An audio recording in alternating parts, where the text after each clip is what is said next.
warahmatullahi wabarakatuh. Pada kesempatan kali ini kita akan membahas tentang biografi singkat dan peran Wali Songo dalam mengembangkan Islam di Indonesia. Dimulai dengan pengertian Wali Songo. Wali Songo adalah tokoh Islam yang dihormati di Indonesia, khususnya di Pulau Jawa, karena peran historis mereka dalam penyebaran agama Islam di Indonesia. Wali Songo berasal dari kata wali, artinya orang yang dipercaya atau orang yang ditugaskan, sedangkan kata Songo dalam berarti nomor 9. Biografi Wali Songo. Yang pertama, Wali Songo Sunan Gresik atau namanya Maulana Ibrahim, yang lahir pada paruh awal abad ke-14 dan wafat pada 1419 Masehi. Menurut sejarah, Sunan Gresik bukan berasal dari Jawa, namun diketahui berasal dari Khasan atau negeri Iran. Saat kedatangan Sunan Gresik yang diduga terjadi tahun 1404 Masehi, telah ada masyarakat Islam, terutama di wilayah pantai utara. Hal ini ditegaskan dengan adanya makam Fatimah binti Maimun yang wafat tahun 1082 Masehi. Yang kedua, Wali Songo Sunan Ampel atau yang dikenal dengan nama Raden Rahmat. Sunan Ampel adalah putra tertua Maulana Malik Ibrahim. Menurut Babat Tanah Jawi dan Silsilah Sunan Kudus, di masa kecilnya ia dikenal dengan nama Raden Rahmat. Ia lahir di Campa pada tahun 1401 Masehi dan diperkirakan wafat pada tahun 1481 Masehi di Demak dan dimakamkan di sebelah barat Masjid Ampel, Surabaya.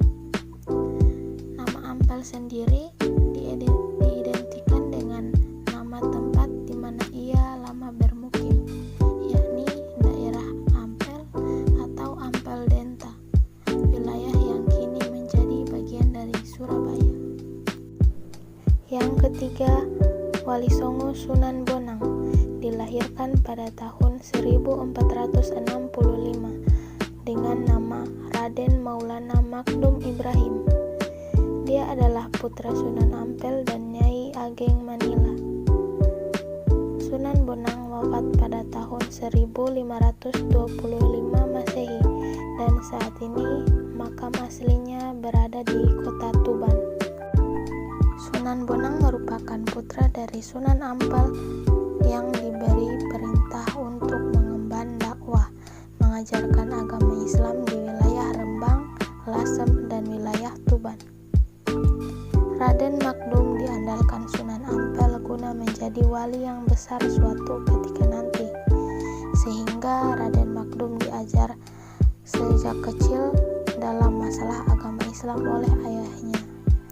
Berkat ilmu yang ditularkan oleh ayahnya, Raden Makdum Ibrahim telah mulai berdakwah pada umur remaja di negeri Pasai bersama Raden Paku. Di samping mereka berdakwah di negeri Pasai, mereka pun berguru kepada sejumlah ulama tasawuf besar di negeri Pasai. Keempat, Wali Songo Sunan Rajat yang bernama asli Raden Kasim atau Raden Syaifuddin.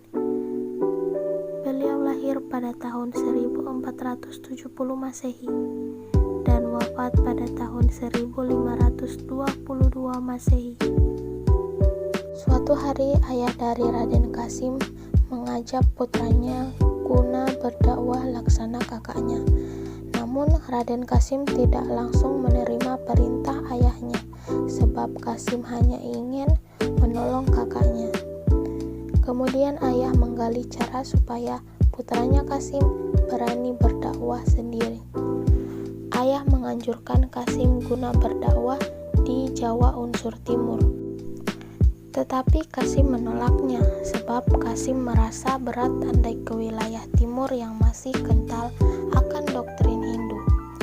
Kemudian ayah memberi Kasim hak guna memilih lokasi di mana dia hendak berdakwah selain menolong kakaknya. Selanjutnya Wali Songo kelima yaitu Sunan Kalijaga atau Raden Mas Syahid. Beliau lahir pada tahun 1450 Masehi, lalu wafat pada tahun 1550 Masehi. Nama asli beliau ialah Joko Said. Ayahnya bernama Arya Wilaktika, Adipati Tuban. Arya Wilaktika ini ialah keturunan dari pemberontak legendaris Majapahit, Ronggolawe. Riwayat masyhur menuliskan bahwa Adipati Arya Wilaktika sudah mendekap Islam semenjak sebelum lahirnya Joko Said. Namun sebagai Muslim, ia dikenal kejam dan paling taklid untuk pemerintahan pusat Majapahit yang menganut agama Hindu. Ia memutuskan pajak tinggi untuk rakyat. Joko Said Muda atau Sunan Kalijaga Muda yang tidak setuju pada segala kepandaian ayahnya sebagai adipati sering menentang pada kebijakan-kebijakan ayahnya tersebut. Next, Wali Songo ke-6 yaitu Sunan Kudus atau Ja'far Shadiq. Beliau lahir pada tahun 1500 Masehi, lalu wafat pada tahun 1550 Masehi. Nama asli beliau ialah Ja'far Shadiq. Ayahnya bernama Raden Usman Haji, yang dikenal dengan sebutan Sunan Ngudung, yang adalah seorang panglima perang Kesultanan Demak Bintoro dan Syarifah, adik dari Sunan Bonang. Diceritakan bahwa Sunan Gunung ialah salah seorang para sultan di Mesir yang berkelana sampai di Jawa. Ngudung ialah daerah Jipang, Panolan atau sekitar unsur utara kota Blora sekarang.